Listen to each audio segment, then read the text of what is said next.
Ya inicia la grabación. Bueno, muchachos, entonces, recuerden del módulo 1 haber realizado ya el tema del reto, que era esta encuesta que hay acá, que era esta encuesta. Bueno, un cuestionario más bien. Esto no tiene autoadmitir. Bueno, entonces, bueno, esto aquí está lento de nuevo. Bueno, era esa encuestica que estaba acá, ¿vale? Ese que dice reto semana 1, espero lo hayan resuelto. Y recuerden, para ir marcando todo lo que ustedes ven, bueno, estos recursos se marcan solos, los recursos de aquí se marcan solitos. No, no es necesario, yo ahorita habilito la encuesta. Entonces, aquí, uy, ¿qué le pasa a esto? Esto quedó cargando, esto como que murió.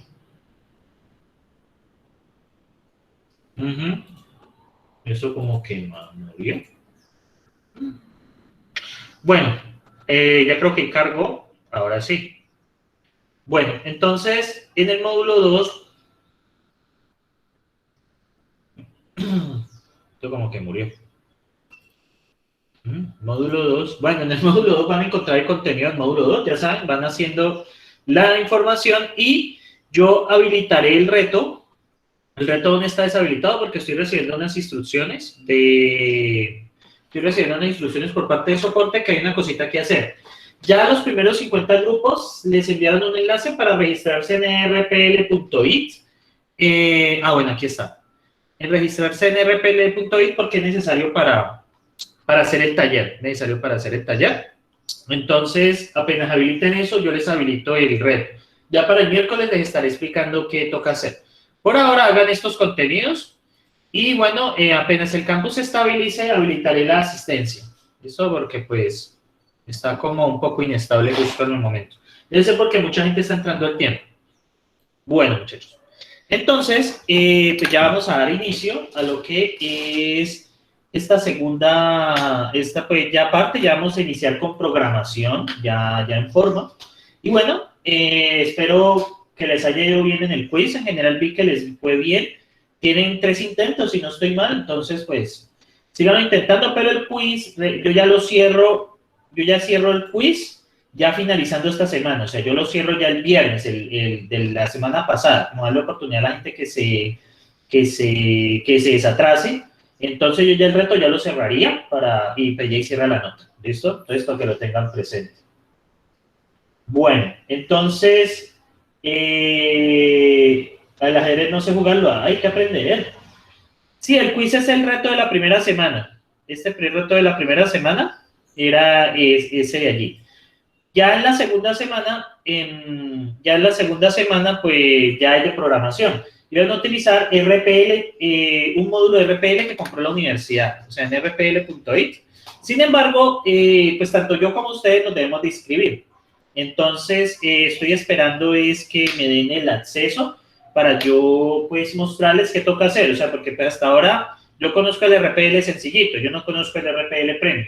Entonces, pues necesito revisarlo para ver qué cosa trata. Bueno, la asistencia la registraremos ahora que el campus esté un poco más estable.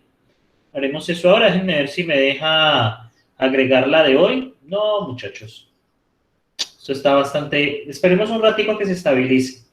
Si no, les enviaría pues para que la hagan después de clase. Yo creo que a las 9 ya está funcionando. Bueno, ahora vamos a entrar a lo que es en sí la programación. Entonces, ¿qué es programar? Entonces, empezamos con esto. Espera un momento, esta semana 2. Dejo aquí guardado mis apuntecitos para saber dónde ando. Entonces, ¿qué es programar? Entonces, programar es una secuencia de actividades que están ordenadas. ¿Recuerdan el ejemplo de la receta? ¿Alguien me puede contar qué pasó con ese ejemplo de la receta? ¿Qué problemas habían? ¿Qué sucedía con eso, con el ejemplo de la receta? ¿Qué recuerdan de eso?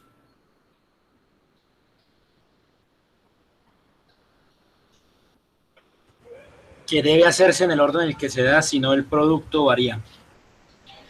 Exactamente. Debe hacerse en un orden esperado, porque, por ejemplo, si recuerdan la receta, creo que les mencioné un arroz con leche, que era primero, bueno, calentar la leche, bueno, y así. Entonces, esto tiene un orden específico para obtener un resultado deseado. ¿Listo? El algoritmo. Si el algoritmo, usted le cambia el orden, muy posiblemente ustedes no van a obtener el resultado deseado. Entonces, ¿qué pasa allí? Los algoritmos es una forma de pensar, como hablamos la semana pasada con la metodología ideal, y es una forma de solucionar problemas pensando en una serie de pasos que va a resolver un computador. A la larga, un computador resuelve operaciones, suma, resta, multiplicaciones, bueno, operaciones sobre texto, operaciones booleanas, entre otros. Eso lo iremos viendo poco a poco. Bueno, como les mencioné, un programa es una colección de instrucciones escritas en un lenguaje de programación que realizan una o varias tareas específicas cuando son ejecutadas en un dispositivo computacional. Y eso no solamente está supeditado a los computadores, también, por ejemplo, si alguien tiene un reloj inteligente, también tiene algoritmos. Si alguien tiene su celular, también ejecuta inteligentes. Y bueno, y aquel droncito que espía a la gente por ahí volando, pues también ejecutan programas para procesarle, para recoger la imagen, comprimirla para enviarla a través de una conexión pues inalámbrica. Entonces, todo esto, cualquier dispositivo que pueda hacer cálculos numéricos es un dispositivo computacional. A la larga, la programación al final se reduce a tener diferentes operaciones matemáticas que se entrelazan y nos permiten solucionar problemas. Aunque nosotros tenemos una ventaja, porque a la larga la CPU, esta CPU, bueno, muchos dirán que, bueno, muchos tendrán un Intel, yo soy amante de AMD, y está la versión de Mac, que no me acuerdo, creo que la de anteriormente era PowerPC, bueno, y hay muchas más. Está AMR,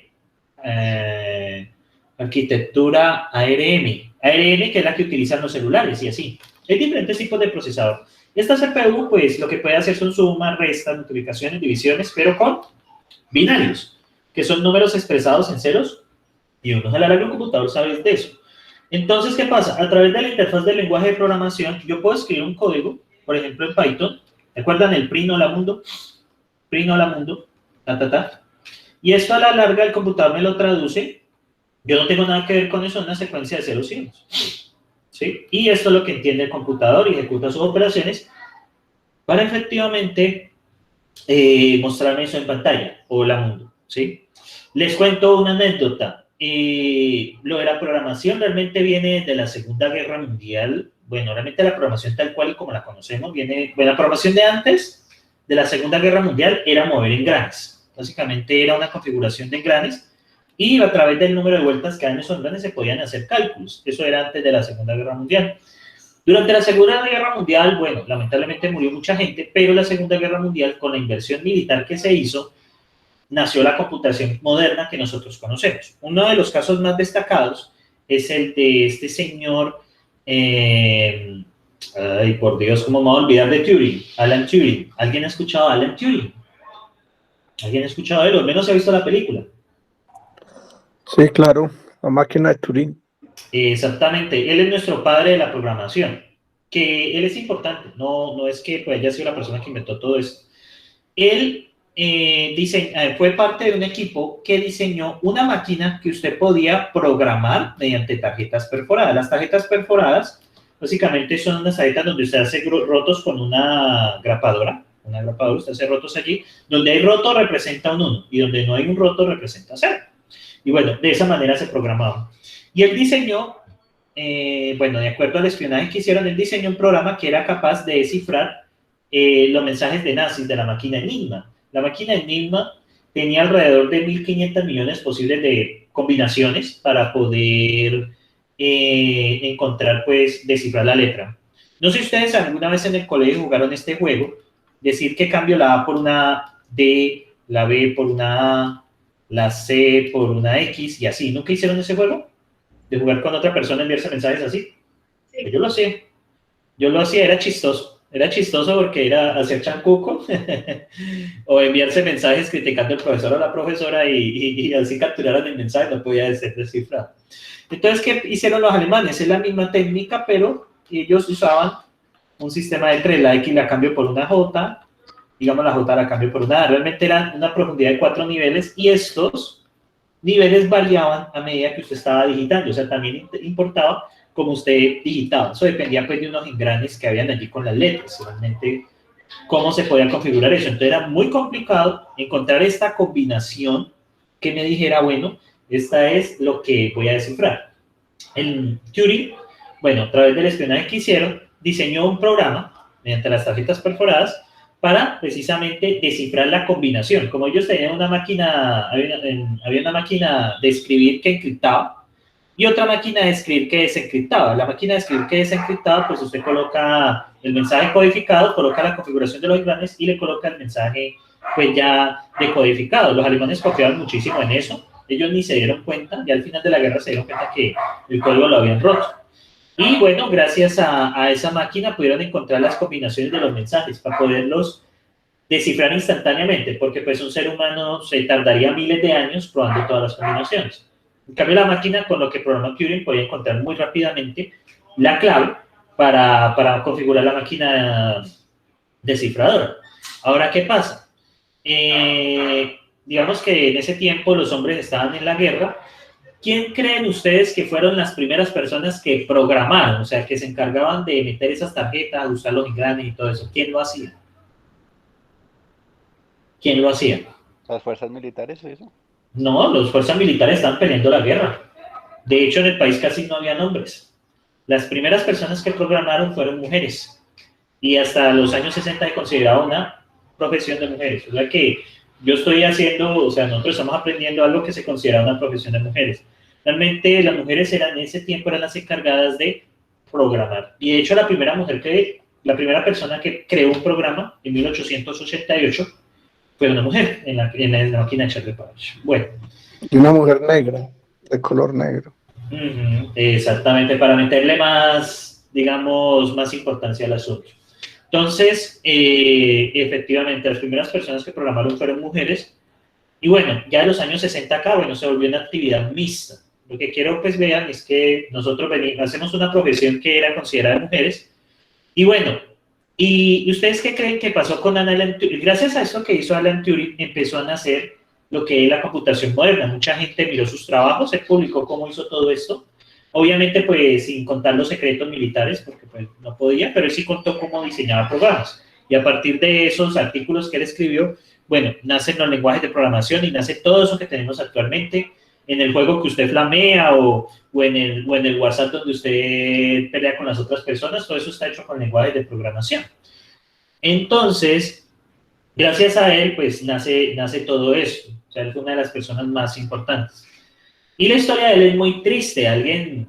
¿Qué le pasó a él? ¿Qué le pasó a Alan Turing? ¿Qué le pasó a él? Fue víctima de homofobia. En ese entonces eso era como un crimen, incluso de Estado. Y la misma gente lo fusiló, por así decirlo. Lo envenenaron. Sí, exacto. Ok, la versión oficial, bueno, resulta que sí, efectivamente, él era homosexual. Y pues bueno, él tenía sus parejas. Obviamente eso era muy, muy por debajo de cuerda porque pues eso era ilegal en el Reino Unido durante los años 50. Es decir, siempre es culpa del jungla o del soporte. Entonces, efectivamente, en el caso de Alan Turing, él pues tenía sus relaciones de incógnito, o sea, unas relaciones que eran muy, muy, muy prudente con eso. Pero resulta que él tuvo una pelea con una de sus parejas, un joven, y el joven, pues, en forma de venganza, lo robó, y él denunció ese robo. En medio de la investigación se dieron cuenta que él tenía una relación sentimental con el otro chico, y a él le dieron dos opciones, dejar de ser homosexual, o número dos, someterse a la castración química. Como él dijo que no podía dejar de ser homosexual, él escogió la castración química. La castración química es una cosa horrible. De hecho, eso se ha propuesto como castigo a los violadores porque es que eso es terrible, eso altera el organismo, altera las hormonas, las personas caen en depresión. Y bueno, él en medio de su depresión, él inyectó cianuro a una manzana y se la comió. Y ahí está el logo de Apple. Efectivamente, por esa razón el logo de Apple es una manzana mordida. Y eso es en honor a Alan Turing. En 1997, la reina de Inglaterra perdonó oficialmente a Turing y se le hizo un homenaje y se colocaron pues una estatua conmemorativa de sentado en una silla en Londres. Bueno, esa es la historia de él, pero es muy triste. Y pues gracias a él es que tenemos todo esto que ustedes ven. Gracias a él podemos hablar por estos dispositivos, con los programas. Gracias a él podemos, y pueden ustedes odiar a otras personas dentro de un juego. Bueno, entonces, sin desviarnos mucho, a la larga, ¿qué hacía la máquina Enigma y en general estos algoritmos que programaban en estas tarjetas perforadas? Era una secuencia de instrucciones, unas operaciones que tenía que hacer una máquina para resolver un problema. En ese caso era encontrar la clave del problema. Bueno, entonces, primeras cosas de los lenguajes de programación. Hay sensibilidad de mayúsculas y minúsculas. Por ejemplo, si usted crea una variable var igual a 2 y crea una variable var con v chica, estas dos cosas en algunos lenguajes de programación son diferentes. La verdad no recuerdo en Python. Vamos a mirar. Creo que sí es sensible, pero igual puedo hacerlo. Entonces, por ejemplo, var con b grande igual a 9 y var con b chica igual a 8. Entonces voy a imprimirlos, print, var con mayúscula y var con minúscula. Que hay unos lenguajes que sí lo son y hay lenguajes que no lo son. Miren acá, 9, 8, ¿no? Miren acá. Entonces, var con b mayúscula es menor que var con b minúscula. Es que hay lenguajes de programación que no tienen problema con esto, pero Python sí es sensible. ¿Qué quiere decir? Que las variables usted tiene que respetar las mayúsculas y las minúsculas con que usted está escribiendo. Entonces hay que tener cuidado. Por ejemplo, var con las 3 primeras mayúsculas, por ejemplo, igual a hola. Y voy a preguntar por ese var aquí. Y miren, entonces hay que tener mucho cuidado. Hola, miren acá. Hay que tener mucho cuidado con esto. Siempre utilizar la nomenclatura. Yo la verdad, por evitarme dolores de cabeza, yo siempre escribo las variables con minúsculas. Eso es una práctica que ustedes deben de coger. Escriban variables siempre con minúsculas para evitar ese problema. Hay algunos lenguajes ya más alejados donde usted, por ejemplo, para escribir una variable global debe ser con mayúscula, minúscula, pero aquí no necesitan eso. Entonces la primera regla es escribir las variables con minúsculas siempre. ¿Cómo escribir una instrucción? Por ejemplo, el print. Por ejemplo, print hola mundo. Entonces, aquí viene el tema de la sintaxis. Número 1. Cuando usted abre un paréntesis para llamar una función, en este caso print, pues debe cerrarlo. Si yo no lo cierro, qué perro tan escandaloso. Entonces, miren, si no lo cierro, me va a decir, vea, usted tiene un error acá de sintaxis, o sea, lo escribiste mal. O también, si se me olvida cerrar la comillita del string, miren acá, vea, usted no ha cerrado el literal, o sea, el string. Entonces, cada lenguaje de programación tiene sus diferentes reglas, entonces hay que aprendérselas. Tenemos espacios y tabulaciones. Por ejemplo, voy a definir una función, por ejemplo, def f de x. Y f de x me retorna x al cubo, por ejemplo, 3 por x al cubo, ¿listo? Entonces voy a imprimir eso, observen. Hay una cosa que ustedes deben observar, print f de 1, print f de 2. Entonces, ¿qué sucede acá? Todo lo que está dentro de esta función está dentro de una tabulación. Es decir, Python maneja los bloques de código tabulados. Entonces, todo lo que está dentro de esta función está tabulado una vez. Miren acá. Aquí me va a funcionar. Si yo meto otra sentencia, por ejemplo, a igual a 8, por ejemplo, y meto acá, b igual a 9, con una tabulación de más. Ahí me está marcando un error. Me dice, vea, hay una indentación, hay un error de indentación. ¿Qué quiere decir? Yo tengo que meter todo dentro de una tabulación. ¿Listo? Yo tengo que meter una tabulación. Ay, en serio, qué perros tan curiosos. Entonces, miren acá, bueno, entonces, lo que ustedes deben tener presente es esto. Los bloques de código en Python están siempre metidos así. Hay otro lenguaje de programación que ustedes van a ver en ciclo 2 y en ciclo 3. Por ejemplo, Java, que ustedes van a ver en ciclo 2.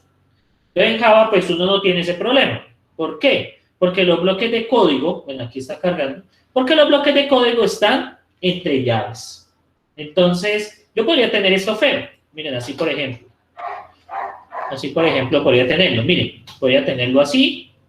Y miren, igual me funciona. Ahí va a funcionar.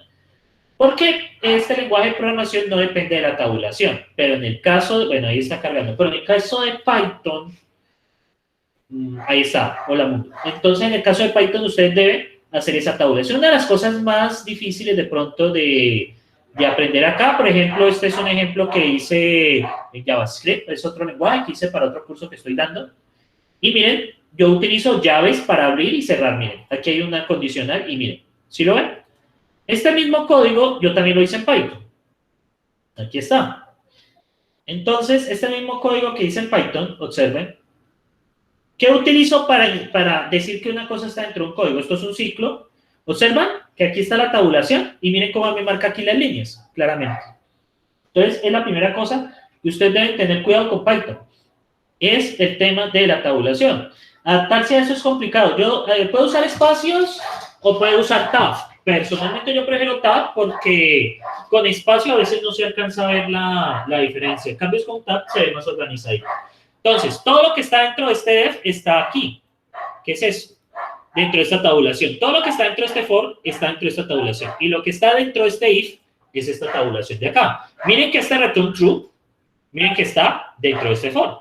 Perdón, está en nivel de la función. Entonces, son cosas que ustedes deben tener presentes. O sea, básicamente no necesitan entender este código todavía, ¿listo? Sino que lo que quiero que vean es precisamente esa parte. O sea, cuando ustedes están trabajando con Python deben tener presente es el tema de las tabulaciones. Eso es súper importante.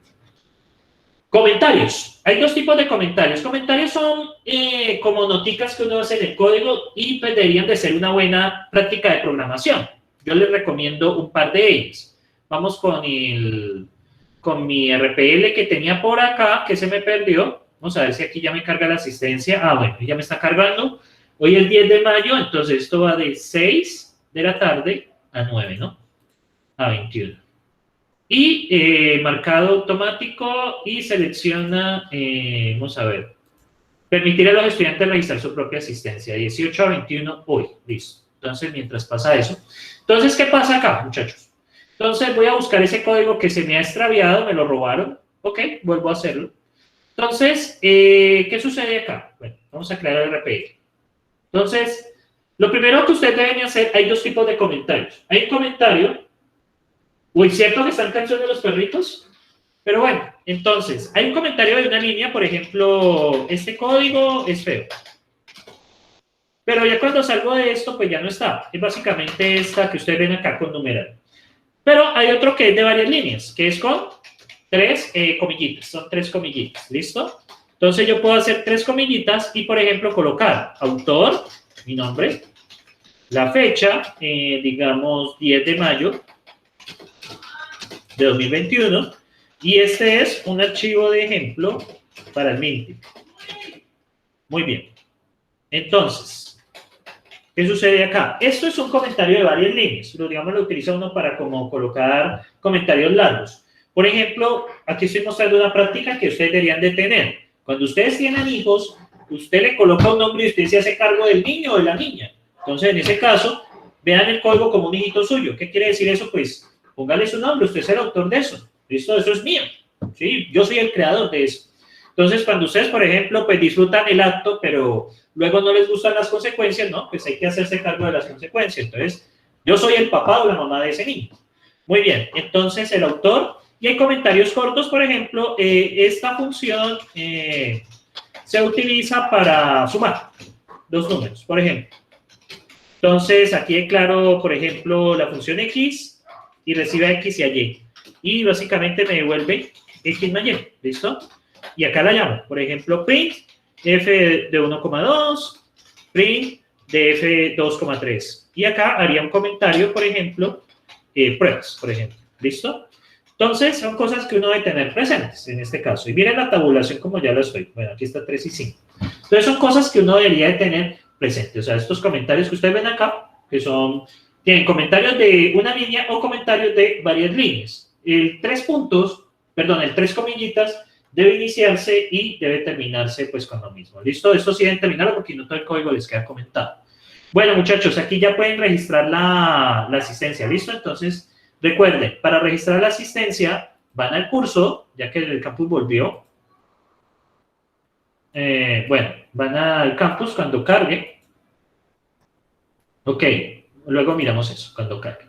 Luego tenemos los comentarios y tenemos palabras reservadas. ¿Qué son palabras reservadas? Son nombres que usted no puede utilizar para nombrar variables. Dígame. ¿Me puede dejar ver un momentico el ejemplo anterior? ¿Está de acá? No, el código de los comentarios, por favor. El ejemplo de Python. Ah, este. Pues este de acá, el de los comentarios. Profe, ese. siento que usted va a millón, realmente va a millón. Trate de ir un poco más frenado, profe. Gracias. Estoy yendo lento, de hecho. Solo he explicado comentarios y declaración de variables, no he hecho nada más. Si tienen dificultades, recuerden que ustedes tienen las tutorías, muchachos. Tengo que ir a una velocidad adecuada. No, ya eso lo vi, profe. Cómo ingresar los comentarios y esos en Python, yo todo lo vi, lo revisé. Incluso vi por YouTube unos videos de Python y me parece, todavía lo estoy viendo, voy por el número 13. Sino el entrar, usted en una página, entra a la otra, es a eso que me refiero, profe. Gracias. Ah, bueno, vale. Entonces, aquí en la asistencia, ustedes van aquí donde dice registro de asistencia y marcan la sesión de hoy, ¿listo? Recuerden marcarla hasta las 9 de la noche, entonces, bueno, les encargo esa parte. Bueno, luego, acá antes de terminar esta primera parte, vamos con palabras reservadas. ¿Qué son palabras reservadas? Palabras reservadas son aquellas palabras que usted no puede utilizar como, válgase la redundancia, son aquellas palabras que usted no puede utilizar como nombres de variables. Por ejemplo, aquí se lo marca. Por ejemplo, def, return, print. Si ustedes ven, aquí me lo está marcando como con un color diferente. ¿Sí lo ven? Def, return, print. Entonces, ¿qué pasa? Yo, por ejemplo, puedo colocar def igual a 8, por ejemplo, y le doy printdef. Y miren lo que pasa. Entonces, aquí dice un error de sintaxis. ¿Por qué creen que él me dice que es un error de sintaxis con la palabra def? ¿Por qué creen que me dice eso? Porque es una función y no debería ser una variable. Una palabra reservada. Es una palabra reservada, exactamente. Y usted no puede hacer esto. Por ejemplo, if igual a 8. Miren que aquí me va a saltar otro error. Entonces, miren, me dice sintaxis inválida. ¿Sí lo pillan? ¿Por qué? Porque un if, lo vamos a ver después. Es una condicional. Es un condicional, exactamente. Y def me ayuda a definir funciones. Funciones aún no lo hemos visto, simplemente es código que estamos analizando. Entonces, o por ejemplo un for, que es otra palabra reservada. For igual a 9. Y miren lo que pasa. Siempre va a dar un error acá. ¿Listo? Porque son palabras reservadas. ¿Qué quiere decir que sean palabras reservadas? Son nombres que usted no puede utilizar para variables. Pero mire, este lenguaje tiene una trampa. Si yo, por ejemplo, dijera print igual a 4 e intento imprimir esa variable, print, miren lo que va a pasar. ¿Por qué creen que me salió este error en la línea 16? ¿Por qué creen que me salió ese error en la línea 16? Porque no he definido el 4 como una variable y ahí supuestamente lo está. Porque print es una palabra reservada y no puede tomar el valor porque es reservado por el sistema. Porque reemplacé la función de imprimir por un valor. Exactamente, no es que sea en sí palabra reservada, porque es que print, lo que pasa es que cuando usted carga Python carga una serie de librerías por defecto, por así decirlo. Entonces, una de ellas es print, que print le sirve para imprimir un mensaje de pantalla. Yo las puedo sobreescribir, y es una cosa que hay que tener mucho cuidado. En otros lenguajes de programación, eso le va a dar un error, le va a decir, vea, usted ya tiene definido esto y no lo puede volver a sobreescribir. Pero Python tiene esa debilidad. Digamos que en palabras reservadas sería, por ejemplo, def, return, if, for, while, que son palabras que tienen que ver con condicionales, con definiciones, entre otros. Ella me las marca con azul. Si usted ve, me las marca con azul. Las palabras reservadas, miren acá. Palabras reservadas, por ejemplo, igual, miren que me lo marca con azul, más. Igual. Ah, bueno, igual es otra. O, por ejemplo, el for, el while, el switch. Creo que aquí no hay. El for, el while, el if y else. Return, por ejemplo. Entonces, él me las marca con azul. Miren que él me las va marcando. Los IDEs me marcan estas palabras con un color dado. Miren acá, con un color dado, indicando que son palabras reservadas. Entonces, ¿cuál es la recomendación? En nombres de funciones o variables, utilicen nombres que sean representativos. eviten utilizar cosas que redefinan en el sistema. Por ejemplo, una función que calcula el promedio. Entonces, def, promedio. Y bueno, aquí entran cosas. Por ejemplo, una función que me calcula el máximo. Máximo, 3 puntos. Una variable que va a contener una sumatoria. Suma. Una variable que me contiene una resta. Resta y así. Entonces, la idea es que ustedes utilicen nombres para funciones y nombres para variables que no choquen con las palabras reservadas. ¿Listo? Eso es para evitar problemas de sintaxis. Los problemas de sintaxis son aquellos que tienen que ver con ustedes escriben las cosas. Por ejemplo, intentar asignar una palabra reservada es un error de sintaxis. Por ejemplo, no cerrar correctamente las instrucciones, con el caso que les mostré del print, es un error de sintaxis. Son cosas que ustedes deben tener presente. Entonces, de aquí salimos las primeras recomendaciones. Primero, variables, ¿cómo las colocamos? ¿Las variables en qué? Las variables, ¿cómo las manejamos? ¿Cómo les dije que las manejamos? Minúsculas. Variables en minúsculas. ¿Sí? Evitan problemas con eso. Número 2, nombres representativos. O sea, ¿qué contiene la variable? O ¿qué hace la función? Entonces siempre utilicen nombres representativos. En caso de que un nombre requiera dos o más palabras, entonces pueden hacerlo de dos maneras. Por ejemplo, una variable que me contenga, yo qué sé, promedio ponderado. Entonces, promedio pueden hacerlo así, ponderado, con un guión bajo. O promedio ponderado. ¿Listo? Cualquiera de estas dos le sirve. Pues de acuerdo a las reglas de escritura de código. Esto, las reglas de escritura de código lo verán más a profundidad en el ciclo 2, que ustedes ven Java y C++. Esto, la recomendación que yo les coloco, o sea, la mayúscula me indica que va separado. O bien acá utilizar guión bajo. Esto, de nombrarlo de una manera u otra, esto es una discusión bizantina entre desarrolladores, como estudiante de sistemas, tuve la discusión con un compañero. A mí me gusta la 2, pero al compañero le gustaba la 1. Al final nos quedamos con la 1. ¿Listo? Pues yo no me iba a poner a pelear con eso. No, es que yo no me siento cómodo programando así, Ok, lo importante es salir de este curso. Entonces, pues, yo pues no tengo problema pues tanto en cambiar. Entonces, pues yo más que todo utilizo esta, pero cualquiera de las dos. Lo importante es, si usted lo utiliza así o lo utiliza así, cásese con uno. ¿Listo? Cásese con uno. En caso que usted necesite unir dos o más palabras. En caso, por ejemplo, promedio ponderado acumulado. Entonces, promedio ponderado, es la forma, ponderado acumulado.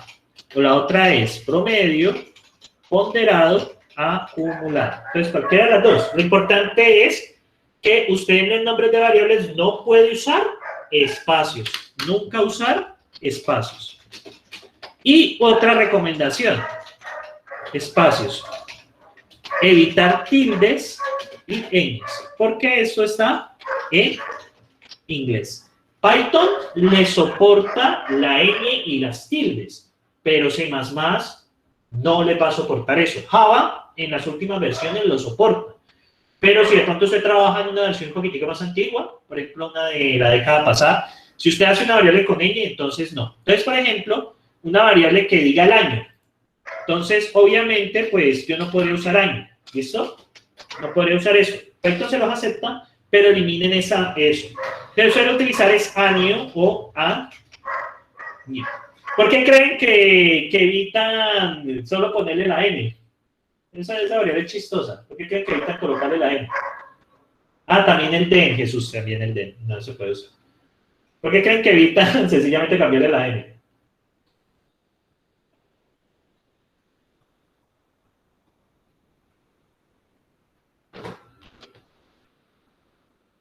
No, porque es que poner así una variable, pues, uno queda como con pena. Por el significado de la palabra. Por el significado, exactamente.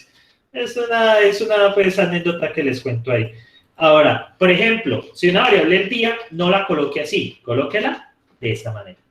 Eviten tildes y eviten ñes. ¿Listo? Es una excelente práctica, Manuel. De hecho, yo cuando ya programo para mis cosas, yo programo en inglés, pero pues a nivel académico yo utilizo las variables en español. Mis programas, o sea, los que he tenido que diseñar para diferentes trabajos, las variables las prefiero usar en inglés. Es mejor usarlas en inglés. Es mejor, exactamente, así se evitan todos estos problemas. Entonces, profe, eso se llama discriminación con los latinos. no, es que el problema es que, digamos, cuando usted diseña programas, usualmente los clientes son extranjeros y digamos que al final alguien quiere modificar ese código, es más fácil que el programa esté en inglés a que el programa esté en español. Se lo digo porque pues tuve la oportunidad de trabajar un tiempo en una empresa que hacía outsourcing y efectivamente una de las reglas era programar en inglés. ¿Por qué? Porque, digamos, nosotros subíamos un módulo y el equipo de la India tenía que hacer unas dependencias sobre ese módulo. Entonces, los comentarios, los nombres de variables y todo eso deberían de ser en inglés para comunicarnos mejor. Lamentablemente, no lo sé si lo es lamentablemente o una ventaja, es que la comunicación en los lenguajes se hace en inglés. Gallo, profe, le estoy mamando gallo. No, sí, tranquilo.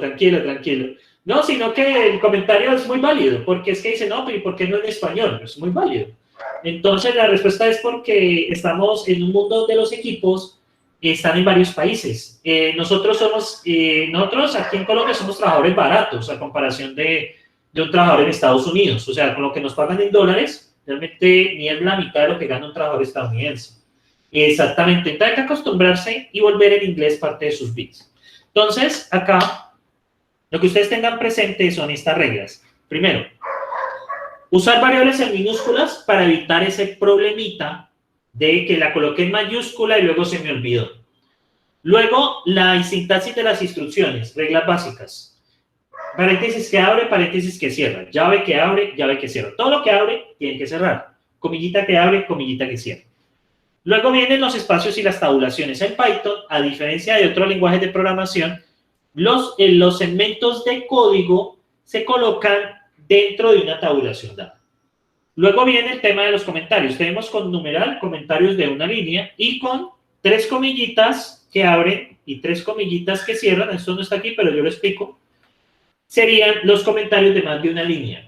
Yo usualmente los utilizo para colocar los datos de autoría. Usted debería colocar arriba de su archivo el autor, Pepito Pérez, la fecha en que lo hizo y alguna información descriptiva. Eso es su código, es su hijito, entonces hágase responsable por él. O él, como quiera ver. Y bueno, vienen las palabras reservadas, que son cosas del lenguaje que uno no debería de usar. Python tiene el problema es que uno puede sobreescribir una cosa que esté ya hecha. Por ejemplo, como el print, como les mostré, que yo pude sobreescribir el print. Entonces, eso es algo de tener mucho cuidado. Bien, muchachos, hasta aquí. ¿Hay preguntas sobre esto? ¿Sobre esta primera parte? ¿Sobre esta primera parte del lenguaje? ¿O me alzan las manitos y todo está bien? Por ahora. Listo. Por ahora, digamos que estamos bien. Muy bien. Entonces, viene, bueno, como les dije, case sensitive significa que es sensible a las mayúsculas. Creo que esto ya lo dije, en el tema de nombramiento de funciones también deberían de ser en mayúsculas y el nombramiento de variables usarlo en mayúsculas. Así se evitan un resto de problemas.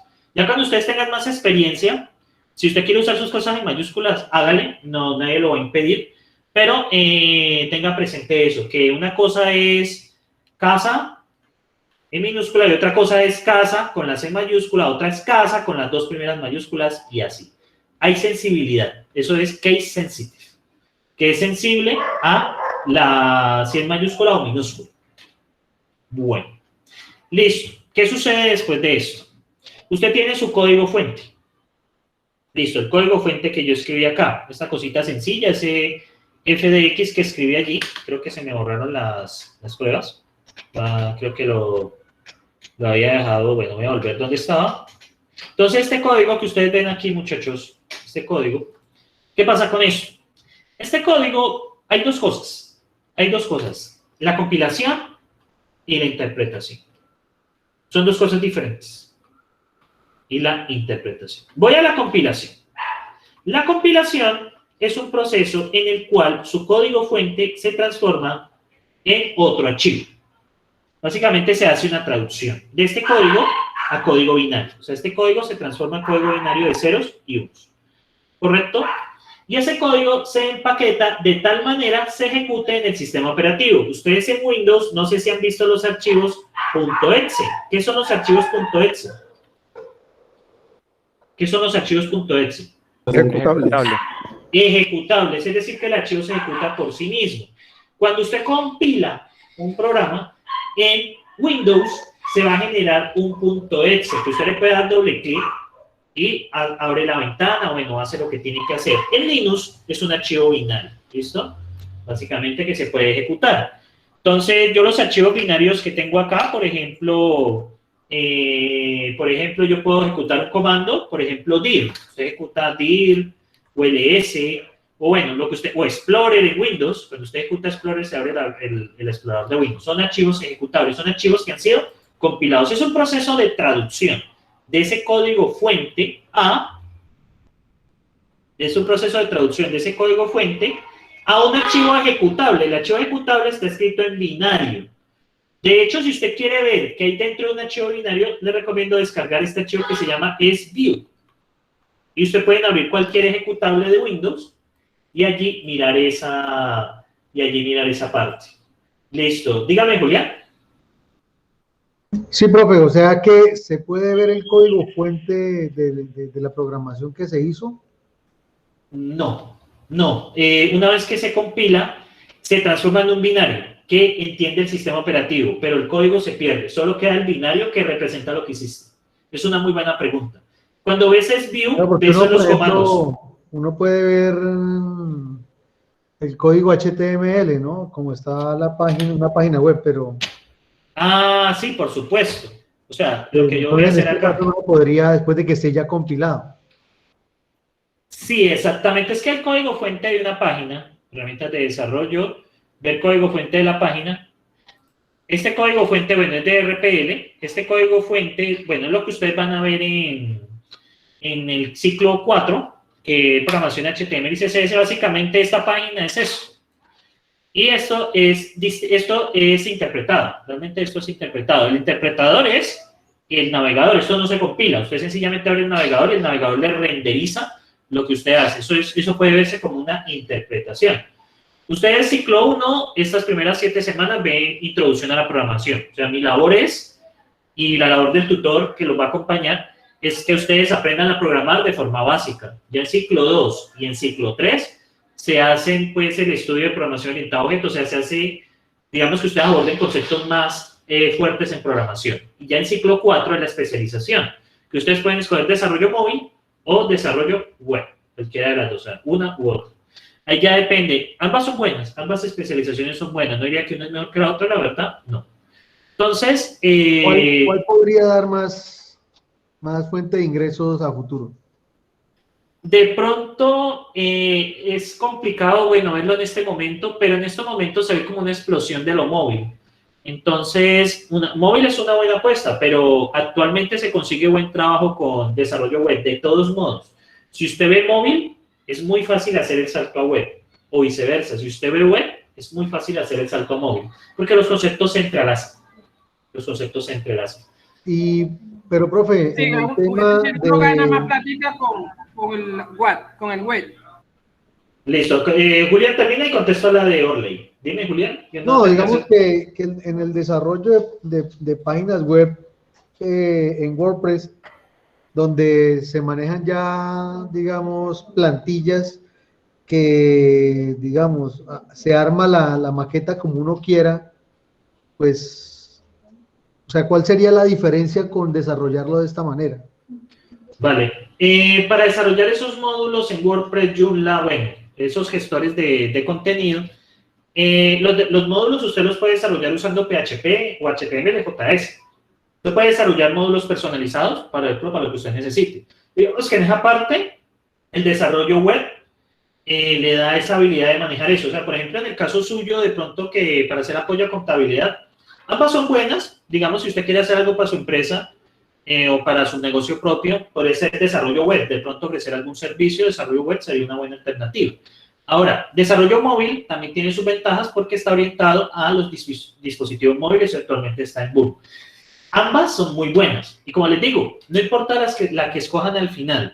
Si usted ve desarrollo web, tiene las capacidades para aprender móvil y viceversa. Esa es mi experiencia. Esa es mi experiencia. Cualquiera de las dos. Entonces, ¿qué pasa? Y allí Julio César hace una buena observación. En desarrollo móvil sale mucho trabajo independiente. Y actualmente, como las empresas, por ejemplo, los bancos, las tiendas, ofrecen principalmente servicios a través de la web, entonces, pues, es mejor desarrollo web. Cualquiera de las dos es muy buena. Lo bueno, muchachos, aquí, es que cuando ustedes estén terminando ciclo 3, ustedes ya van a tener las cosas claras. Yo por ahora les doy una mirada general, pero ya finalizando ciclo 3, ustedes ya van a tener eso. De todos modos, aprovechen este programa de formación. Este programa de formación está a nivel de universidad. Yo me quedo sorprendido con los contenidos que van a dar en fase 2 y en fase 3. Va a ser un reto para ustedes, pero van a quedar muy bien preparados. O sea, he quedado muy sorprendido. Es muy similar a la formación que recibí pues, en la Universidad del Valle en el área de desarrollo, ¿no? Pues no está el área de ciencias de computación, pero en el área de desarrollo es muy similar a la que recibí. Van a quedar muy bien. Esa es una formación técnica, ¿cierto, profe? Sí, es una formación técnica, pero está a nivel de universidad. Es muy, muy bueno. O sea, este programa me ha dejado gratamente sorprendido. Aprovechenlo al máximo. O sea, olvidémonos de quién es el gobierno, si lo apoyamos o no lo apoyamos. Miremos el programa. Y el programa realmente que le están ofreciendo es muy, muy bueno. Aprovechenlo. Aprovechenlo que esto, pase lo que pase, eso ya está seguro para ustedes. O sea, esto se hace. Esto ya no tiene nada que ver quién llegue el presidente o algo así. Eso continúa. Entonces, aprovechen el programa. Es muy bueno. Y pues realmente, ya cuando ustedes terminen el ciclo 3, ya allí tendrán alguna idea de web y móvil. Entonces, allí ya podrán seleccionar. También es una cosa de gustos. Yo, la verdad, personalmente prefiero web porque a mí me gusta el backend. El backend son los cálculos que se hacen por detrás. En el caso de diseño para móviles, también está el backend, que hace los cálculos, pero también debe tener en cuenta las vistas para los dispositivos y eso tiene su dificultad. Y hay user experience, o sea, experiencia de usuario involucrado. Entonces, una cosa que ustedes tienen que analizar muy bien. Bueno, entonces, sin desviarnos mucho, entonces, ¿qué pasa con la compilación? Retomando la compilación. La compilación les genera ese archivo ejecutable que se ejecuta solito. Hay un proceso de traducción a código. Si usted quiere ver qué contiene un .exe, esa herramienta SView les sirve mucho. Ustedes van a ver algo así. Jueguen con eso, sean curiosos. SView. Entonces, acá, por ejemplo, esto es un archivo ejecutable. Entonces, la única manera de ver esos archivos ejecutables, miren acá. Esto es un archivo ejecutable. Sí, esto es un archivo ejecutable. Entonces, es muy interesante porque uno ve que está escrito así viene. Porque el computador lo que entiende son estos. Estos números hexadecimales son en base 16, pero estos son puros secuencias de ceros y unos. Cada uno de estos números que ustedes ven ahí son 4 bits, porque cada número hexadecimal puede ser representado con 4 bits. Entonces, realmente todo esto es una forma de comprimir una secuencia de ceros y unos gigantesca. Es muy interesante. La compilación hace eso. La compilación genera esta parte. Y la compilación también tiene la característica que le hace la revisión de todo el código antes de ejecutarlo. Entonces, si hay un error, él le va a decir, hay un error en tal línea. Listo, tengo que corregirlo. Él no me permite seguir hasta que corrija los errores. Y luego viene la segunda estrategia de interpretación. Python es un lenguaje interpretado. JavaScript es un lenguaje interpretado. HTML es un lenguaje interpretado. Es decir, no se compila. Básicamente, ¿cómo se hace en compilación? En interpretación. Se lee línea por línea hasta que finaliza el programa. Si hay algún error, él ejecuta hasta que encuentra una línea que falla. Esa es la diferencia. Lo hace hasta que falla. Ustedes, de hecho, lo vieron ahí. Él ejecutó las líneas y cuando falló me mostró el error. Y eso es lo que pasa con la interpretación. La compilación, pues, los lenguajes de programación son más complicados. Por ejemplo, Java, C++, lo que ustedes van a ver en ciclo 2, porque ellos tienen que tener su proceso de transformarlo a código fuente y bueno, hay unas reglas muy estrictas para eso, pero la compilación tiene la ventaja de que usted no tiene intermediarios, es usted con la CPU. Bueno, el kernel del computador está de por medio, el kernel es la puerta, pero usted comunica directamente con el procesador, o sea, el .exe se entiende con el procesador. ¿Qué pasa con el script en Python? Se entiende con el intérprete y el intérprete se entiende con la CPU. Y ahí hay un problema, es más lento. Digamos que Python tiene esa desventaja que cuando ya hay cosas muy, muy grandes, ya empieza Python a llorar. Pero en general Python es una muy buena opción para el desarrollo actualmente, muy ampliamente utilizado, tiene sus desventajas, cada lenguaje tiene ventajas y desventajas. La ventaja principal de Python sería esa. Muy bien. Entonces, ¿qué pasa? Por ejemplo, si usted, por ejemplo, coloca true con T mayúscula, acá, por ejemplo, acá, eso es un error de sintaxis. Por ejemplo, yo voy a escribir true con T mayúscula versus true. Miren lo que pasa. Miren que él ejecuta, vean, él ejecuta estas dos líneas y ¿qué me está diciendo en la línea 16? ¿Qué me está diciendo en la línea 16? ¿Qué dijo, muchachos? ¿Qué me acaba de decir en la línea 16? ¿Qué me acabo de decir en esa línea 16? Que no está definida. Que no está No definido. Exactamente, no lo conozco. Entonces, por lo tanto, este true que ustedes ven acá, este true, es cuando él no encuentra algo. En Python, realmente creo que aquí la slide está un poco mal, porque true es verdadero, eso significa verdadero, eso lo vamos a ver en la lógica cuando vayamos abordando los condicionales en su respectivo momento. Y true con T minúscula, pues no significa nada, realmente allí. Entonces dice, bueno, yo no sé qué es eso. Eso es un error de sintaxis. Miren esto. También tenemos la posibilidad de actualizar variables de esta manera. Por ejemplo, podemos tener la variable A, por ejemplo, la variable precio. Eso vale 2.000 pesos, ¿correcto? Y precio le voy a decir que es igual a precio más 3.000 e imprimimos el precio. Usted puede actualizar variables de esta manera. Ya se sabe un poco cómo lo trabajan las matemáticas. Miren, 5.000. Precio es igual a 2.000. Y ahora, yo puedo actualizar el precio. Para asignar una variable, él primero lee lo que está a la derecha, 2.000, y lo asigna el nombre que está acá. Ahora, siguiendo esa regla, sigue acá, precio, es 2.000 más 3.000, y lo asigna a la variable precio. Él lee primero de derecha hacia izquierda para hacer esa asignación. Entonces, cuando yo coloco acá precio, entonces va a ser así, de esta manera. Va a ser pues de esta manera. Entonces, esto me sale un poco porque eso es decir como x es igual a x más 2.000, pero sencillamente acá en programación usted reemplaza la variable. Eso es lo que dicen acá, o sea, no es esto. No es una ecuación algebraica, entonces aquí ya nos desligamos un poco de las matemáticas. Entonces, ¿qué quiere decir esto? Precio es igual a precio más 3.000. Esto quiere decir que el precio que usted tiene actualmente, súmele 3.000, súmele 3.000. Entonces, usted allí está haciendo la actualización de la variable. Una forma comprimida de hacerlo, precio es igual más igual 3.000. Esta es una forma un poco más complicada, pero sin afanes, da 8.000, ¿listo? Esto es lo mismo, estas dos cosas son lo mismo. Pero bueno, vamos a utilizar esta, ¿listo? Vamos a utilizar esta. Simplemente les mostré que esto es una forma de escribir esto, ¿listo? No vas a ver eso. Entonces, si llegan a ver un más igual, es esa traducción. Dígame. Más igual, ¿se puede, digamos, colocar también igual más? ¿O tiene que ser siempre más igual? Siempre es más igual. Igual más no está, te dice que no está definido. Ok. Gracias. Igual más, mira. Ah, bueno, aquí sí lo hace. Espera, yo miro una cosa. Ah, ya. ¿Por qué puso 3.000? Porque sencillamente lo ignora el más. Eso es como si tuviéramos más 3.000, un número positivo, mira, coloca 3.000. Por eso es que no funciona. En cambio, si le pongo más igual, exactamente. También puedo hacer con por igual, digamos 2, precio dividido igual, digamos 5, y así. Entonces yo puedo comprimir esas operaciones de esa manera. Eso es lo que sucede allí. O sea, yo las puedo comprimir de esa manera. Pero bueno, dado que ustedes están aprendiendo a programar, por ahora entonces usemos eso. Sencillamente, si ven un código así, es por esa razón. Muy bien. Entonces, ¿qué es programación? Programación es escribir una secuencia de instrucciones para resolver un problema. Eso es lo que es programación. Básicamente es generar una serie de instrucciones para resolver un problema. ¿Qué son los lenguajes de programación? Los lenguajes de programación son de herramientas que nos permiten solucionar estos problemas, codificar esos algoritmos en un computador. La sintaxis tiene que ver con la forma de escribir en un computador.